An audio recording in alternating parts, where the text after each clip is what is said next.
今年5月，伊朗总统莱西在直升机事故中遇难。伊朗政府宣布，原定2025年的大选提前举行。谁将成为莱西的接班人，备受外界关注。当地时间6月29号，首轮投票结果出炉，4名候选人无人得票过半。伊朗大选将举行第2轮投票，2位候选人立场鲜明，分别为改革派和保守派的代表人物。 6月28号，伊朗举行新一届总统大选，共有4名候选人。投票从当地时间上午8点开始，共持续16个小时。经连夜点票，伊朗内政部29号宣布，由于无人得票超过法定当选的50%，定于7月5号举行第2轮投票。由首轮投票结果前2位的前卫生部长佩泽什希安和前首席核谈判代表贾利利进行角逐。 在首轮投票中，2人的票数差距不大，佩泽什希安得票率42%，贾利利以38%紧随其后。据伊朗媒体报道，符合本次投票条件的选民超过6100万人，投票率为40.25%，低于预期，也低于2021年的总统大选。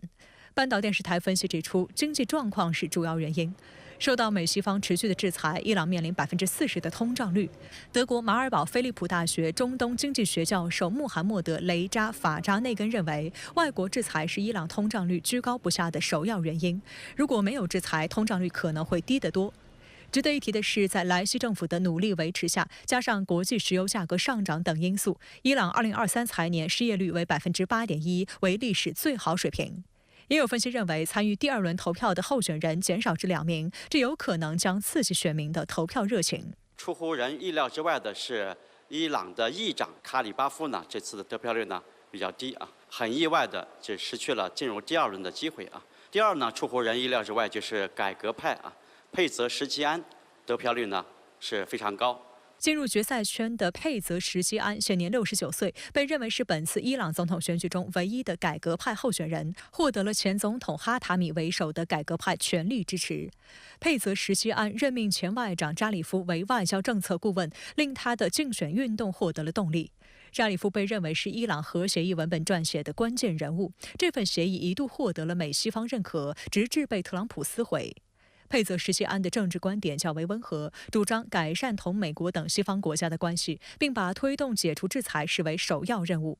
他的竞争对手是58岁的贾利利，他曾在上世纪80年代参加过两伊战争，并在战争中失去了右腿，被授予“活着的烈士”称号。舆论普遍认为，长达8年的惨痛战争经历塑造了贾利利的世界观，他较多聚焦美西方对伊朗的强硬态度。贾利利长期在伊朗外交部任职，担任过国家安全委员会委员。 值得一提的是，他曾担任首席核谈判代表，在谈判过程中的强硬态度受到了美西方的关注。据悉，贾利利还曾在伊朗最高领袖哈梅内伊的办公室工作过。外界认为，如果他当选，其政策或将得到更大的支持。无论是改革派佩泽什希安，还是强硬派加利利，都强调呢要把经济改革放在第一位。同时呢，他们在外交政策上有很多的不同。 加利利呢主张对西方采取强硬措施，依靠经济的自给自足，扩大和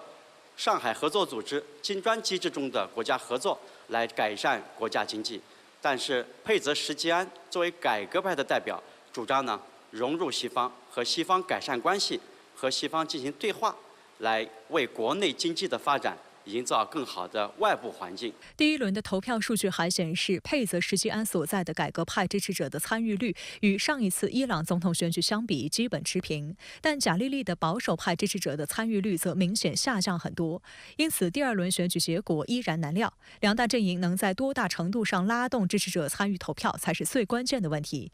根据伊朗宪法规定的权力架构，该国总统负责政府日常行政事务，更多关注国内事务，并在对外关系中发挥一定作用。该国的最高精神领袖对国家整体内政外交掌握决定权。 但可以肯定的是，伊朗新总统将面对一系列内政外交挑战。内政方面，近年来美国制裁等因素对伊朗经济增长构成较大影响，改善民生、推动经济发展、提升治理能力将是一项艰巨且紧迫的任务。您觉得这次伊朗总统选举最终结果会对伊朗未来的内政外交有什么影响吗？伊朗的外部环境，或者说比如对外政策，可能会发生一些比较大的变化。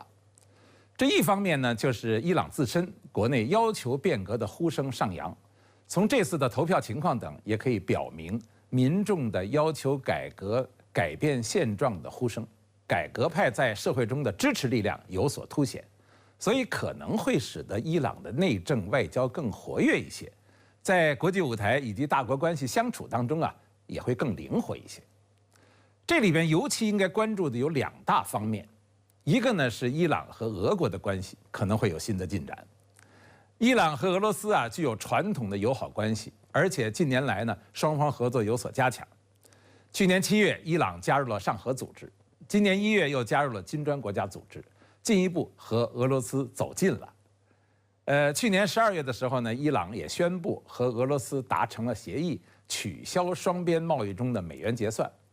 两国都希望用这种方式来帮助各自陷入困境的经济，并且减轻西方制裁的影响。因为西方的制裁啊，就使得俄伊两国和很多个国际银行系统已经断绝了联系。